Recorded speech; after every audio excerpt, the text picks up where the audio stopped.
Afternoon, everybody. I'm Daniel Blaikie, member of Parliament for Elmwood-Transcona and the NDP Finance Critic. Puis je suis ici aujourd'hui avec Alexandre Bourreris, qui est le député pour Rosemont, la Petite Patrie, et le chef adjoint du NPD. We're here today to talk about a recent CMHC study that just came out that told us in numbers what Canadians already know in their gut, which is that it's getting harder and harder to find an affordable place to live. Rents are going up and the vacancy rate is going down, which means there's less and less units on the market for rental. Part of that is because people are having a hard time buying a home, which means they're staying in the rental market longer. That's just one of the reasons. But I think what it really tells us is that the efforts of this Liberal government to try and address the housing crisis have been glaringly inadequate. The problem continues to get worse, not better.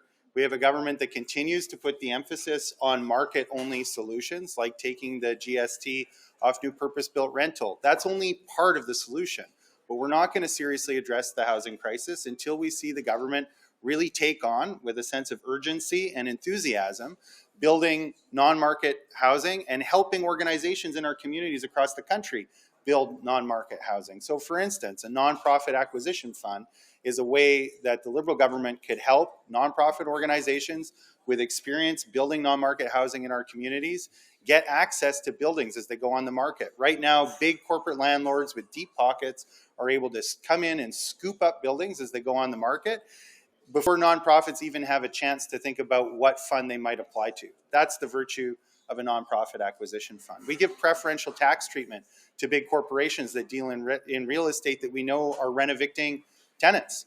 That should end.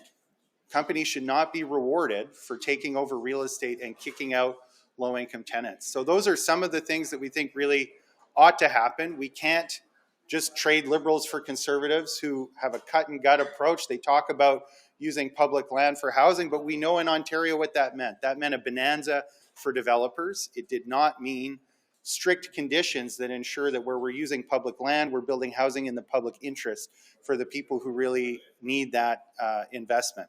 So those are some of our initial comments on that report. Puis je vais donner le micro à M. Bourreris pour ajouter à ses commentaires en français.